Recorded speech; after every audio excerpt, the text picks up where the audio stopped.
Hello friends, இன்னைக்கு ஒரு புது கதையை பார்க்கலாம். நம்ம ஹீரோட பேரு விஜய், நம்ம ஹீரோயின் பேரு சரண்யா. இவங்க 2 பேரு மட்டும் இல்லாம இவங்க கூடவே இந்த கதை ஃபுல்லா ஒரு பேயும் டிராவல் ஆக போகுது. என்னடா பேயின்னு பார்க்குறீங்களா? அட ஆமாங்க, இது லவ் அண்ட் ரொமான்ஸ் கதை இல்ல, ஹாரர் அண்ட் த்ரில்லர் கதை. அதுக்காக லவ் அண்ட் ரொமான்ஸ் இருக்காதான்னு கேட்காதீங்க, அதுவும் சேர்ந்தே இருக்கும். இப்போ நம்ம கதைக்குள்ள போகலாமா? எடுத்த உடனேயே ஒரு மலைக்கோயில காட்டுறாங்க. அதுல ரொம்ப விமர்சையா திருவிழா நடந்துகிட்டு இருக்கு. பூசாரி பூஜையை ஸ்டார்ட் பண்ணாம வெயிட்டிங்ல இருக்காரு. வேற யாருக்காக? நம்ம ஹீரோவுக்காக தான். நம்ம ஹீரோவோட என்ட்ரிய செம மாசா காட்டுறாங்க. அவரும் மலைப்பாதையில ஏறி ஓடி வராரு. கால்ல கல்லு முள்ளு குத்துது, ரத்தம் வருது. அது எதையும் பொருட்படுத்தாம அவர் நேரா ஓடி வராரு. ஓடி வந்து சாமி கிட்ட கும்பிடுறாரு. நான் இதுக்கு முன்னாடி உன் முன்னாடி இப்படி கை கட்டி நின்னதில்ல, கை கூப்பி நின்னதில்ல, தலை வணங்கி நின்னதில்ல. இது எல்லாத்தையும் நான் செய்யறேனா ஒருத்திக்காக தான்.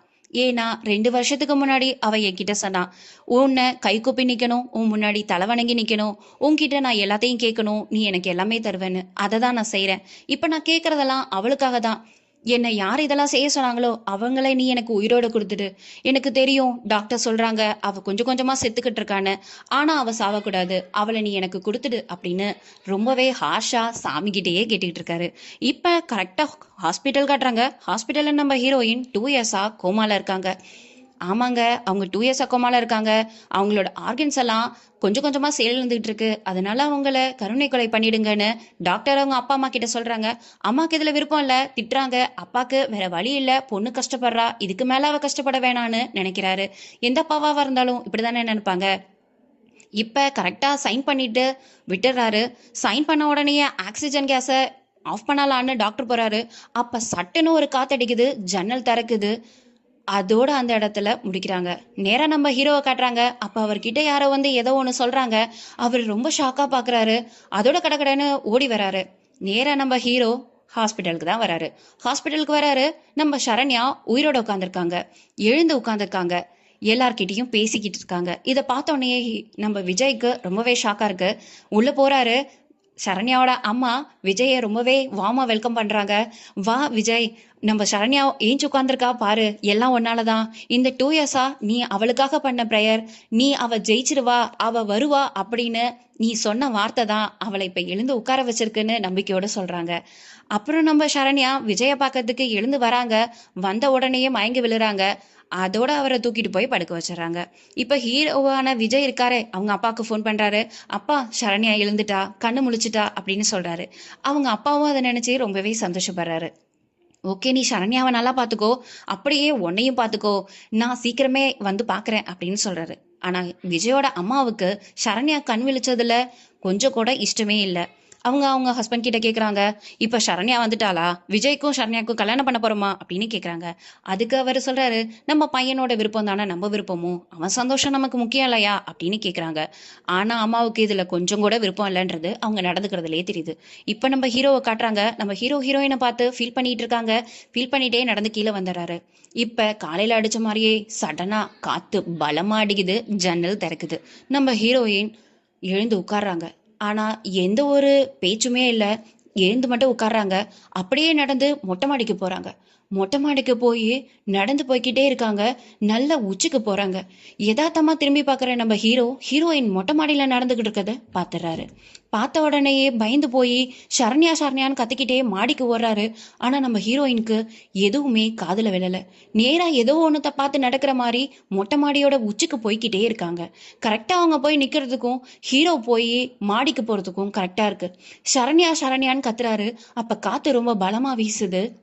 அந்த காத்து எல்லாமா சேர்ந்து ஒரு உருவமா அங்க நிக்குது. போஸ்ட் மரத்துக்கு கீழே நிக்கிறது யாருன்னு யாரும் இன்னும் பார்க்கல. ஆனா அங்க ஒரு ஆத்மா நின்னு அங்க மேல என்ன நடக்குதுன்னு பாத்துக்கிட்டு இருக்கு. அவ்வளவுதாங்க, நம்ம சரண்யா கீழே குதிக்க கரெக்டா ரெடியா இருக்கும் போது நம்ம ஹீரோ வந்து அவங்கள பிடிச்சு இழுத்துறாரு. ஹீரோயினை ஹீரோ காப்பாத்திட்டாரு. கேக்குறாரு, எதுக்காக இந்த டயத்துக்கு நீ இங்க வந்த, இங்க என்ன பண்ணிக்கிட்டு இருக்க, இனிமே நான் உன்னை ஒரு நிமிஷம் கூட தனியா விட மாட்டேன், லைஃப் லாங் ஃபுல்லா நீ என் கூட தான் இருக்கணும், நான் உன்னை பத்திரமா பாத்துக்கிறேன்னு சொல்றாங்க. இது எல்லாத்தையும் அங்க ஓரமா நின்னு ஆத்மா பாத்துக்கிட்டு இருக்கு. ஆத்மா பாக்குறத இவங்க 2 பேரும் பார்க்கல. ஹீரோயின் சடனா பாக்குறாங்க. நம்ம விஜய் தொட்டுட்டு இருக்காரு. புடிச்சு தள்ளி விட்டுட்டு, யாரா நீ, எதுக்கு என்ன தொட்டுட்டு இருக்க அப்படின்னு சொல்லி ஒரு தள்ளு தள்ளுறாங்க. நம்ம விஜய் மேலேந்து கீழே விழுந்துறாரு. நல்ல வேலையா கம்பியையும் கட்டையும் பிடிச்சி எப்படியோ ஒரு வழியா ஏறி சரண்யாவை பக்கத்துக்காக வேகமா ஓடி வருவாங்க. சரண்யாவும் பயந்து போய் மாடியிலேருந்து கீழே ஓடி வராங்க. அப்ப சடனா சரண்யா அவங்க அப்பா மேல இடிக்கிறாங்க. இடிச்ச உடனேயே சரண்யா அவங்க அப்பாவை பார்த்து கேக்குறாங்க, அப்பா உங்களுக்கு ஆக்சிடென்ட் ஆயிருந்ததே, இப்ப எப்படி இருக்கீங்க, என்னாச்சு உங்களுக்குன்னு கேக்குறாங்க. அப்பாக்கும் அம்மாக்கும் ஒண்ணுமே புரியல. ஏன்னா அந்த ஆக்சிடென்ட் நடந்தது 3 வருஷத்துக்கு முன்னாடி. அதாவது சரண்யா கோமாக்கு போறதுக்கு 3 வருஷத்துக்கு முன்னாடி. டாக்டர் அந்த இடத்துக்கு வந்து சொல்றாரு, உங்க பொண்ணுக்கு மெமரி லாஸ் ஆயிடுச்சு, அதுவும் பார்ஷியலா மெமரி லாஸ் ஆயிருக்கு. அவங்க ஆக்சிடென்ட் ஆகிறதுக்கு 3 வருஷத்துக்கு முன்னாடியிலேருந்து நடந்த எந்த விஷயமும் உங்களுக்கு ஞாபகம் இல்லைன்னு சொல்றாங்க. இந்த நேரத்துக்கு கரெக்டா நம்ம ஹீரோ வராரு. அப்பதான் ஹீரோக்கு தெரியுது அவங்க மெமரி லாஸ்ல தன்னை மறந்துட்டாங்கன்றது. உடனே விஜய் ரொம்ப சோகமா அந்த இடத்த விட்டு போயிடுறாரு. மறுநாள் காலையில சரண்யா அவங்களோட ரூம்ல உட்காந்துருக்காங்க. அப்ப கூடவே அவங்க வளர்க்குற நாயும் உட்காந்துருக்கு. நாய் திடீர்னு குலைக்க ஆரம்பிக்குது. என்னன்னு பார்த்தா அந்த ஆத்மா அந்த ஜன்னல் வழியா உள்ள வரத்துக்கு ட்ரை பண்ணுது. சரண்யா, எதுக்கு நீ குலைச்சிட்டே இருக்க, நம்ம 2 பேரையும் வெளியில தோத்திடுவாங்க, அமைதியாருன்னு சொல்றாங்க. அந்த நேரத்துல கரெக்டா நம்ம ஹீரோ என்ட்ரி கொடுக்குறாரு. ஹீரோ வந்து, நீ என்ன மறந்துருக்கலாம், நானே என்னை பத்தி இன்ட்ரடியூஸ் பண்ணிக்கிறேன், நான் தான் விஜய். உன்னோட காலேஜில் 3 இயர்ஸ் படித்தேன். என் கூட நீ படித்ததையும் என் கூட நீ இருந்ததையும் தான் நீ இப்போ மறந்து போயிட்ட. நம்மளோட லவ் ஸ்டோரி சொல்கிறேன், அப்போயாவது உனக்கு ஞாபகம் தானே, நீ ட்ரை பண்ணுன்னு சொல்லிட்டு அவங்க 2 பேரும் மீட் பண்ணது, அவங்க 2 பேரும் ஃப்ரெண்ட்ஸ் ஆனது, அதுக்கப்புறம் ஃப்ரெண்ட்ஸ்லேருந்து பெஸ்ட் ஃப்ரெண்ட் ஆனது, பெஸ்ட் ஃப்ரெண்ட்ஸ் எப்படி லவ்வராக மாறினாங்கன்றதெல்லாம் சொல்கிறாங்க. இது எதையுமே சரண்யா காதல வாங்கின மாதிரி தெரியல. ஏன்னா அப்போ மர்மமான விஷயம் ஒன்று நடந்துக்கிட்டு இருக்கு. அமானுஷ்யமா அங்க இருக்கிற லைட் எல்லாம் ஆஃப் ஆகுது, ஆன் ஆகுது, ஆஃப் ஆகுது, ஆன் ஆகுது. இது எல்லாத்தையும் பார்த்து ஒரு மாதிரியான கன்ஃபியூஷன் ஸ்டேஜ்ல தான் இப்ப சரண்யா உட்காந்துருக்காங்க.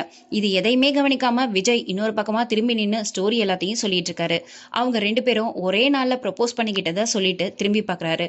அப்ப சரண்யா கேக்குறாங்க, உன்னை வேணா என்னோட அப்பா அம்மா நம்பலாம், ஆனா நான் நம்புவேன்னு நீ எப்படி எதிர்பார்க்கற? நான் உன்னை நம்ப மாட்டேன், நீ என்னை ஏமாத்துற, நீ ஒரு ஏமாத்துக்காரன்னு சொல்றாங்க. சொன்னது மட்டும் இல்லாம நம்ம விஜய தர்த்தரன்னு இழுத்துட்டு போய் ரூமுக்கு வெளியில விட்டு கதவையும் சாத்திடுறாங்க. இது எல்லாத்தையும் நம்ம சரண்யாவோட அப்பாவும் அம்மாவும் பார்த்துட்டு இருக்காங்க. அவங்க வந்து இவரை எப்படியாவது கன்சோல் பண்ணுங்கிறதுக்காக ட்ரை பண்றாங்க. அப்ப விஜய் சொல்றாரு, நீங்க ஒன்றும் ஃபீல் பண்ணாதீங்க அங்கிள், அவ என்ன மறந்துருக்கலாம், ஆனா நான் அவளை மறக்கல இல்லையா, அதனால எனக்கு நம்பிக்கை இருக்கு, அவ கண்டிப்பா என்னை ஏத்துக்குவா, அவளுக்கு நான் புரிய வைப்பேன் நான் யாரு அப்படிங்கிறத அப்படின்னு சொல்றாங்க. இது எல்லாத்தையும் சொல்லிக்கிட்டு இருக்கும் போதே சரண்யாவுக்கு உள்ளேந்து எட்டி பார்த்துக்கிட்டு இருக்காங்க. சரண்யாக்கு அப்ப ஒண்ணு மட்டும் தோணுது, ஏதோ ஒரு விஷயம் நம்மளை உத்து பார்த்துக்கிட்டு இருக்கு அப்படின்றத அவங்க கண்டுபிடிக்கிறாங்க. அப்ப அந்த ஜன்னல் கிட்ட ஒரு உருவம் வர மாதிரி இருக்கு. அந்த ஜன்னல் கிட்ட உருவம் நிக்குதே, அது யாருன்னு டச் பண்றாங்க. கரெக்டா அப்ப இவே ஒரு ஆத்மா வந்து எட்டி பார்க்குற மாதிரி இருக்கு. அதை பார்த்து நம்ம சரண்யா அம்மான்னு கத்துறாங்க. கத்திட்டே அவங்க மயங்கி போய் கீழே விழுந்துடுறாங்க. அப்ப நம்ம விஜய் டாக்டர் எல்லாருமா வந்து காப்பாத்தி அவங்கள பெட்ல படுக்க வைக்கிறாங்க. அப்ப விஜய் கிட்ட டாக்டர் சொல்றாரு, எல்லாமே ஒரே நாள்ல ஞாபகம் வந்துடும்னு நீ எதிர்பார்க்காத விஜய், கொஞ்சம் வெயிட் பண்ணு, நீ அமைதியா இரு, அவளுக்கு எல்லாம் ஞாபகம் வரும், அவங்க இப்போதைக்கு தூங்கட்டும் அப்படின்னு சொல்லிட்டு போயிடுறாங்க. நம்ம விஜயும் வெளியில போய் வெயிட் பண்ணிட்டு இருக்காரு. அப்ப நம்ம சரண்யா ரொம்ப நல்லாவே நிம்மதியான தூக்கத்துல இருக்காங்க. மிட் நைட் போல திடீர்னு அவங்களுக்கு குளிருது. அவங்க சடனா அவங்க போத்தி இந்த போர்வை அவங்கள விட்டு நவுந்து போய் இன்னொருத்தர் மேல விழுற மாதிரி விழுது. அப்ப அங்க ஏதோ ஒரு உருவம் நிக்கிற மாதிரி அந்த போர்வை விழுந்து கீழே விழுந்துருது. சரண்யாவுக்கு ரொம்ப குளிர ஆரம்பிக்குது. எழுந்து பாக்குறாங்க, அம்மா அப்பான்னு கூப்பிடுறாங்க. ஆனா அங்க யாருமே இல்ல. ஏன்னா அவங்க அப்பா அம்மாவை தான் விஜய் வீட்டுக்கு அனுப்பிட்டாரே, அவர் பாத்துக்கிறேன்னு சொல்லி, அதனால அங்க 2 பேரும் இல்ல. உடனே சரண்யா கதவை திறந்துட்டு வெளியில வந்து யாராவது இருக்காங்களான்னு பாக்குறாங்க.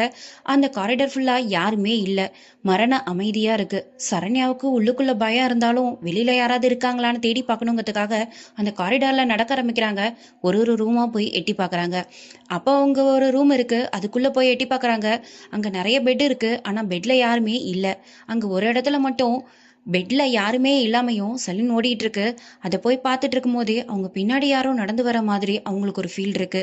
பார்த்தா அங்க கருப்பு கலர் ட்ரெஸ் போட்டுட்டு ஒரு உருவம் அவங்கள பின்தொடர்ந்து வந்துட்டு இருக்கு.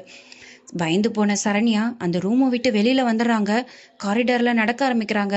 கொஞ்ச நேரத்திலேயே ஓடவும் ஸ்டார்ட் பண்றாங்க. திடீர்னு எரிஞ்சுக்கிட்டு இருந்த லைட் எல்லாம் ஆஃப் ஆகி ஆன் ஆகுது. அவங்க பயந்து போய் திரும்பி பாக்குறாங்க. அப்போ ஒரு கருப்பு உருவம் அவங்களை நெருங்கி வந்துகிட்டு இருக்கு. அவங்க ஓடும் போது கால் ஸ்லிப் ஆகி கீழே விழுந்துறாங்க. அந்த கருப்பு உருவம் நெருங்கி வந்து பார்க்கும்போது பயத்துல அவங்க திரும்ப கத்துறாங்க. கத்திட்டு எழுந்திருக்கும் போது அவங்க அவங்க பெட்ல இருந்து எந்திரிக்கிறாங்க.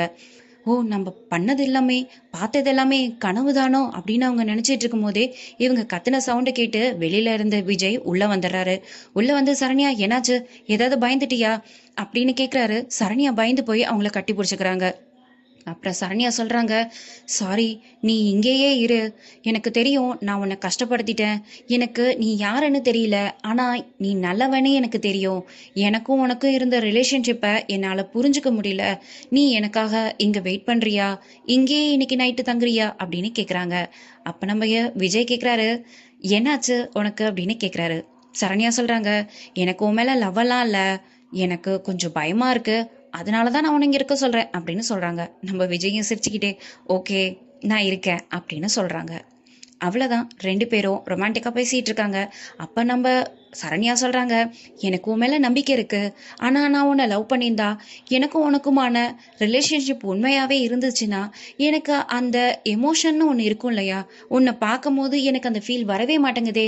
அதனால தான் என்னால் உன்னை நம்ப முடியல அப்படின்னு சொல்றாங்க.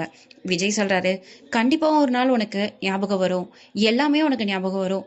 இந்த எமோஷன்ஸ் இப்ப எது இல்லைன்னு சொன்னியோ அந்த எமோஷன்ஸ் உனக்கு அப்ப இருக்கும் அப்படின்னு நம்பிக்கையோட சொல்றாரு. அவ்வளவுதான், நம்ம சரண்யா தூங்கிட்டாங்க.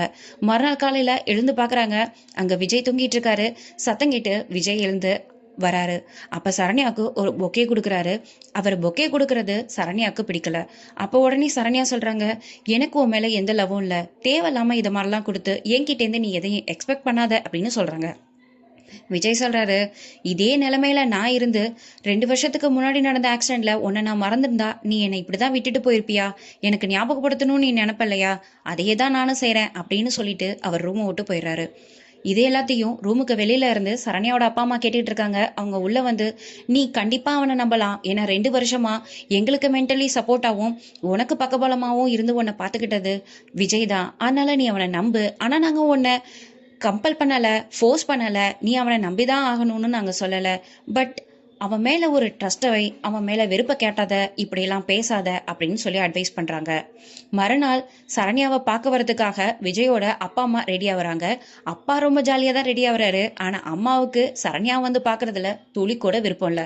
ஏன்னா அவங்களுக்கு தான் பையன் இந்த மாதிரி ஒரு பொண்ணை லவ் பண்ணி 2 வருஷமா அவளுக்காக வெயிட் பண்ணிட்டு இருக்கிறத எந்த அம்மாவால ஏத்துக்க முடியும்? அதேதான் விஜயோட அம்மாவுக்கும் சரண்யாவை பிடிக்கல, பார்க்க வர்றதும் பிடிக்கல.